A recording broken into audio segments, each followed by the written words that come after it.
मरण कंडिका का स्वाध्याय हम सभी कर रहे हैं। आचार्य श्री अमित गति सागर जी महाराज द्वारा रचित मंगलम भगवान वीरो मंगलम गौतमो गणे मंगलम कुंद कुंधार्यो जैन धर्मोस्तु मंगलम सर्व मंगल मंगलयाम सर्व कल्याणकारिकम प्रधानम सर्व धर्मायणम जैनम जयतु शासनम जैनम जयतु शासनम जैनम जयतु शासनम।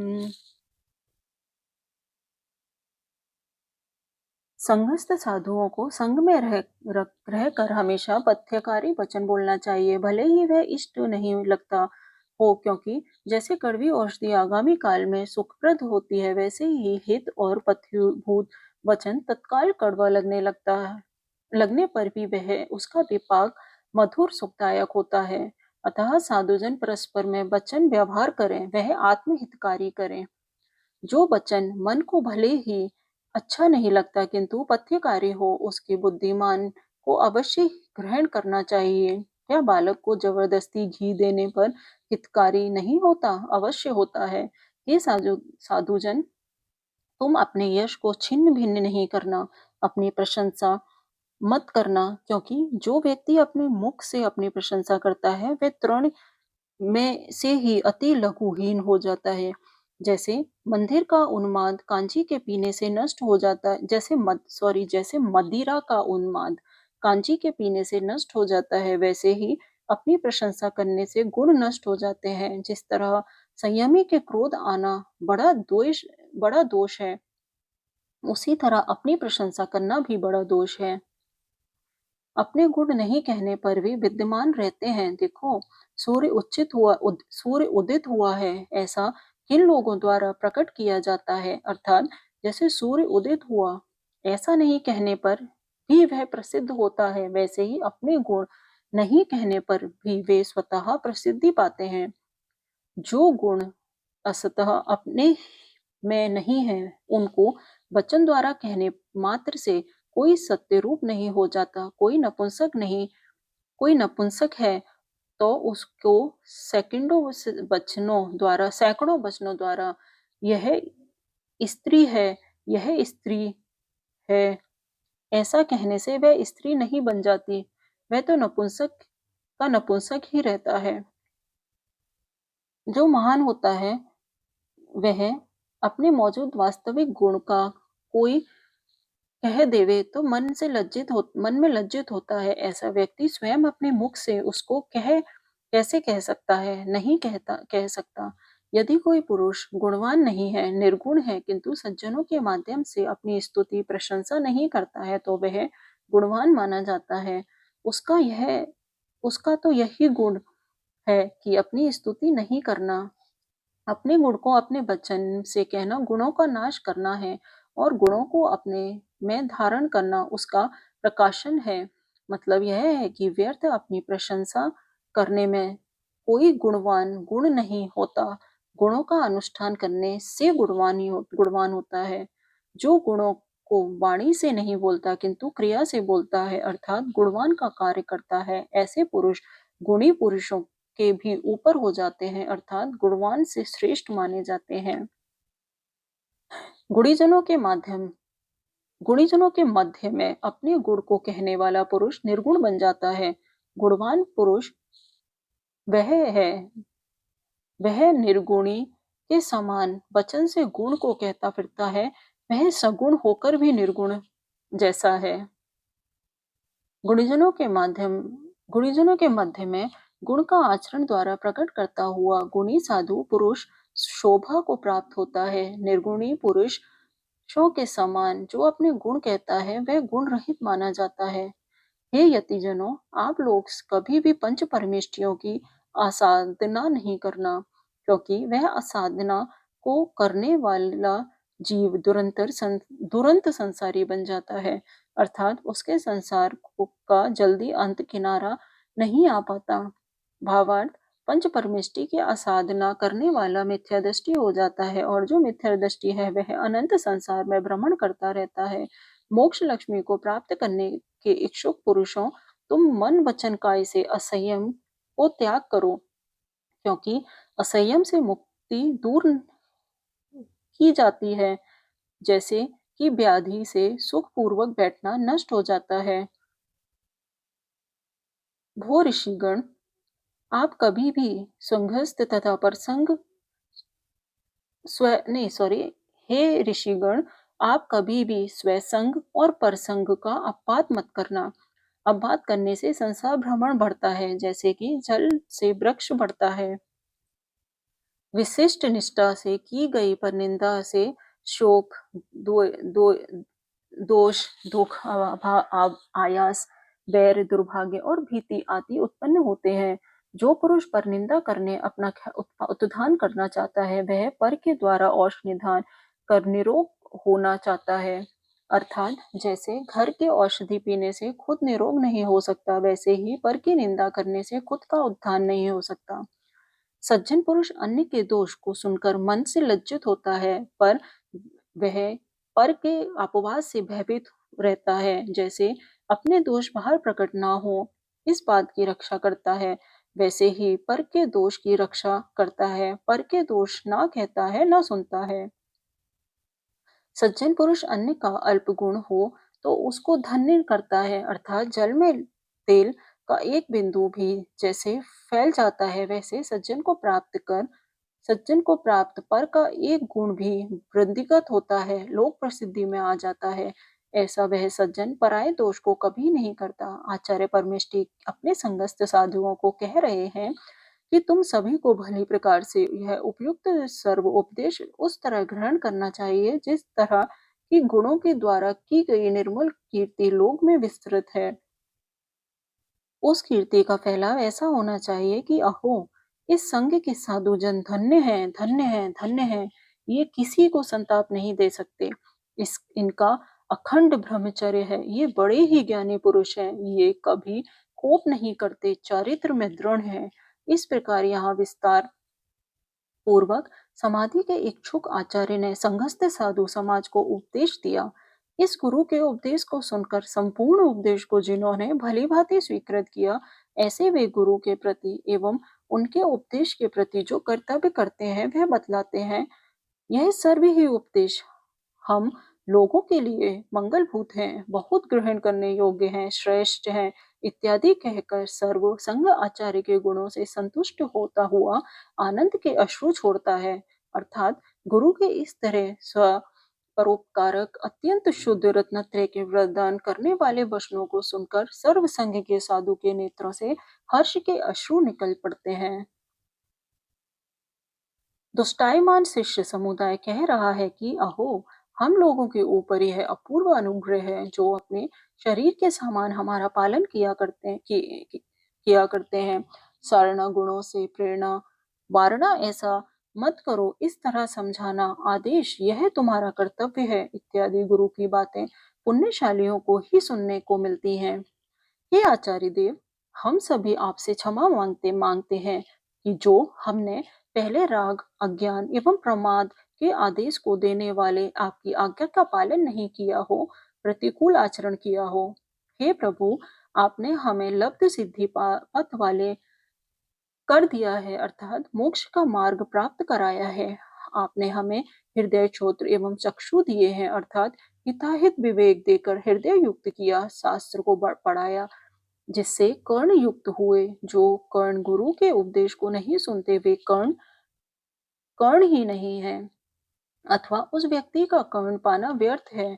आपने हमें आगम चक्षु बनाया है। हम तो अज्ञानी थे, पहले हृदय शून्य, कर्ण शून्य और चक्षु विहीन थे, क्योंकि इन हृदयादि से होने वाले धर्म लाभ को नहीं जानते थे। आप तो समाधि के सम्मुख हैं।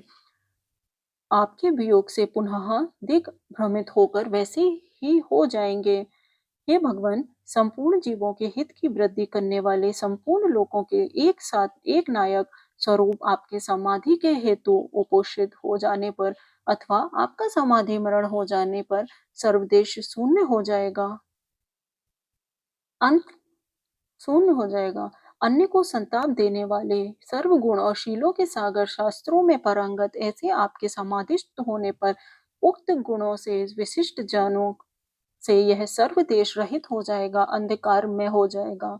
सर्वज्ञ के समान ज्ञान वृद्ध आपके द्वारा जो लोगों को तत्वों का निश्चय कराया गया था अथवा लोग तत्व निश्चय को प्राप्त हुए थे, अब आपके देह का नाश हो जाने पर अथवा इस संघ और देश को छोड़कर अन्यत्र चले जाने पर संघ और देश तत्व निश्चय विहीन अंध जैसा हो जाएगा। धर्म वाक्यों द्वारा हम लोग संतोष से परिपूर्ण हुए थे, जैसे कि जल द्वारा मेघ पूर्ण रहा करते हैं। जिन देशों से जल पूर्ण मेघ निकल जाते हैं, वे देश धान्य विहीन खंडित जन शून्य हो जाते हैं। ऐसे ही आप वृद्ध पुरुषों के निकट जाने पर ये देश खंडित धर्म शून्य हो जाएगा। अहो, बड़ा कष्ट है कि संपूर्ण ज्ञानी गुणों के प्रदाता, उपकार करने वाले, सुख और दुखों में जो समान भाव रखते हैं, ऐसे आचार्यों का वियोग अत्यंत दुष्यह है, चिरकाल तक दुष्यह रहेगा। जीवों को पवित्र विद्या रूप श्रेष्ठ दान देने से पंडित, ताप और विषाद को दूर करने वाले ऐसे आचार्य देव के बिना यह पृथ्वी शोभित नहीं होती, जैसे कीचड़ रहित जल के बिना तालाब शोभता नहीं। शीलों से रहित स्त्री साधुजन को दान दिए बिना गृहस्थपना तथा नित्य सुखप्रद गुरु के उपदेश बिना तत्चरण बुद्धिमानों द्वारा प्रशंसनीय नहीं माना जाता। कल्प वृक्षों के समान जीवों को समस्त मनोवांछित वस्तु को देने वाले गुणों से गुरु, ऐसे महान पाप रहित गुरुओं का विरह सहन करना साध्य नहीं है। इस प्रकार संपूर्ण संघ को पूछकर चार आराधना रूप महान उद्यम को आचार्य कहते हैं कि आराधनाकांक्षी है और अन्य संघ के प्रति नमन करने में उत्सुक है। यदि अपने संग में रहकर ही समाधि करें तो इतने दोष उपस्थित होते हैं। आचार्यों के आज्ञा का कोप, कठोर वचन, कलह, दुख, निर्भयता, स्नेह, कारुण्य, ध्यान, विघ्न और असमाधि, इन सब दोषों को आगे क्रमशः बताते हैं। आज्ञा भंग दोष। संघ में अनेक मुनि हैं, उनमें स्थावर मुनि कभी पर का अपवाद करने में उद्धत हो जाते हैं। कोई शिक्षाशील मुनि कठोर परिणामी कलह से तत्पर स्वच्छंद हो जाते हैं। इस प्रकार के शिष्य अपने संग में आचार्य की आज्ञा का शीघ्र ही भंग कर डालते हैं। जो आचार्य भंग आचार्य के असमाधि का कारण बन जाते हैं, अर्थात आज्ञा नहीं मानने से आचार्य के परिणाम अशांत हो जाते हैं, उससे उनकी समाधि बिगड़ती है। जब समाधि के इच्छुक आचार्य अन्य संघ में रहते हैं, तब जिनका ममत्व हुआ, जो संघ का कुछ कार्य नहीं करते, ऐसे उन आचार्य के उपयुक्त उद्दंड मुनियों द्वारा आज्ञा भंग कर दिए जाने पर भी असमाधि नहीं होती।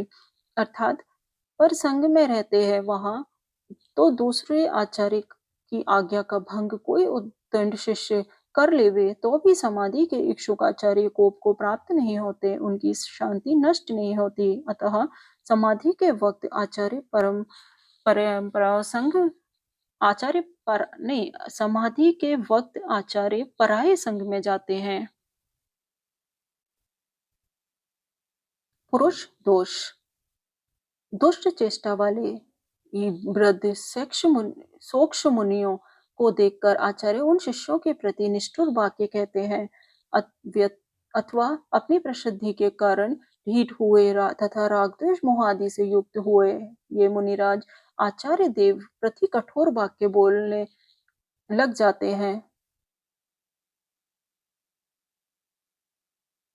समाधि के इच्छुक आचार्य स्वयं संग में रहते हैं, वे कभी शिक्षा के वाक्य कह देवें और उनकी उसको शिक्षा सहन ना करें तो उन उद्दंड शिष्यों के साथ आचार्य असमाधि करने वाला महान कलह झगड़ा हो जाएगा। कलह से दुख, विषाद, खेद से दोष सब में अनिवार्य रूप से होने लगते हैं। अर्थात जब शिष्य आज्ञा नहीं मानेंगे तो आचार्य शिष्य को कठोर वचन कहेंगे। कठोर वचन सुनकर क्षुल्लक, मुनि, स्थावर आदि कलह करते हैं कि ये आचार्य हमेशा ही हमें डांटते हैं, आज्ञा देते हैं, उपदेश देते हैं, रहते हैं, हमें क्या जानकारी नहीं है इत्यादि।